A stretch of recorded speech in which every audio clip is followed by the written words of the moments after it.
Welcome to study Scott. इस video में हम देखने वाले हैं स्टोरी राइटिंग कि किस तरीके से हमें कुछ क्यूज़ दिए जाते हैं, कुछ हिंट्स दिए जाते हैं और उससे हमें पूरी स्टोरी बिल्डअप करनी होती है। Write a story in about 120 to 150 words based on the cues given below. Give a suitable title and moral to your story. तो हमें टाइटल भी देना है स्टोरी को और कुछ मॉरल भी देना है। It was a night in the middle of June. The weather was terribly hot. To make it worse there was no electricity. तो क्वेश्चन में हमें मतलब थोड़ा सा हिंट दिया हुआ है कि रात का समय था जून का और वेदर मतलब गर्मी थी बहुत ज़्यादा और मतलब गर्मी थी और उसके बाद लाइट भी नहीं आ रही थी। तो इसके आगे आप लोग क्या कर सकते हैं, देखते हैं। It was a night in the middle of June. The weather was terribly hot. To make it worse there was no electricity. Harish woke up uncomfortably in the middle of the night. तो अब आपने character बना दिया एक हरीश और वो मतलब परेशान होकर के रात में उठ जाता है। His shirt was drenched in sweat, यानी कि उसकी शर्ट जो थी वो बिल्कुल भीगी हुई थी पसीने में।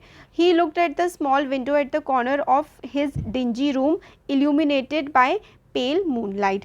और वो मतलब अपने ही look at the small window, मतलब अपने कमरे के साइड में ही एक छोटी सी विंडो थी उसके रूम में और उसमें से ना चांद की रोशनी आ रही थी। He took off his wet shirt and tried to sleep again. उसने अपनी शर्ट उतार दी जो कि गीली हो चुकी थी पसीने से, फिर से सोने की कोशिश करी। But the hot weather seem to crawl like an insect on his bare body. मगर ऐसा लग रहा था कि जो ये हॉट वेदर है यानी कि ये जो गर्म मौसम है ना, उसके शरीर में एक इंसेक्ट की तरह, कीड़े की तरह घुसा जा रहा है। Finally he decided to sit at the window sill. फिर उसने मतलब सोचा कि अब उठ ही जाता हूँ, विंडो के किनारे जाकर के बैठ गया।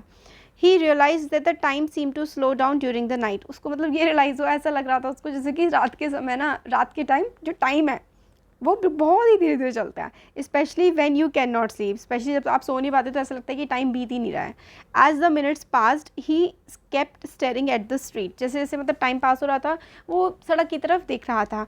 A few minutes later he saw a dark figure in the middle of the street. थोड़ी ही देर बाद उसने देखा एक अंधेरी सी कोई परछाई, मतलब कुछ था सड़क के बीचों बीच। This made him curious. उसको एकदम से मतलब क्या हुआ कि क्यूरियस हो गया वो कि क्या है ये देखने के लिए।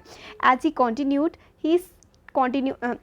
as he continued to stare at it, the figure seemed to change its shape. ऐसा लग रहा था वो उस फिगर की तरफ देखा जा रहा था जो भी चीज़ थी और उस चीज़ की ना जो है शेप ना बदलने लगी। Harish got excited as he wondered what this strange object could be. Harish सोचने लगा कि अजीब सी चीज़ हो क्या सकती है।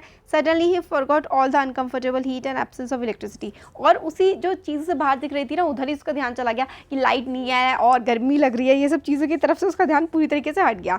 His mind was now occupied with the shape shifting creature.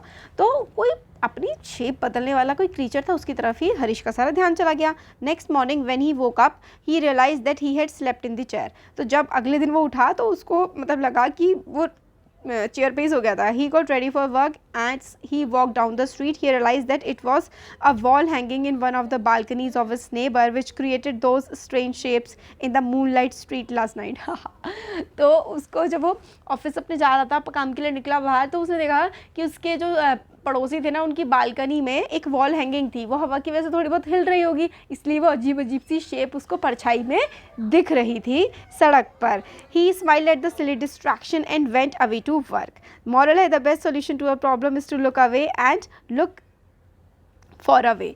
तो मतलब वो सिली सी डिस्ट्रैक्शन थी, उसको लगा पता नहीं क्या होगा, कौन सी चीज़ है, कौन सी चीज़ ये इसकी शेप बदल रही है और क्या हो रहा है। बट बाद में पता लगा तो बालकनी की एक वॉल हैंगिंग थी जो मतलब उसको हिलती डुलती सी दिखाई पड़ रही थी, समझ में आ रही थी। तो इसका मॉरल है कि हम लोगों को अगर कोई प्रॉब्लम होती है, कोई अजीब चीज़ लगती है, तो थोड़ी देर के लिए उससे अपना ध्यान हटाना चाहिए, फिर उसके बाद हमें उसका सोल्यूशन मिल जाता है।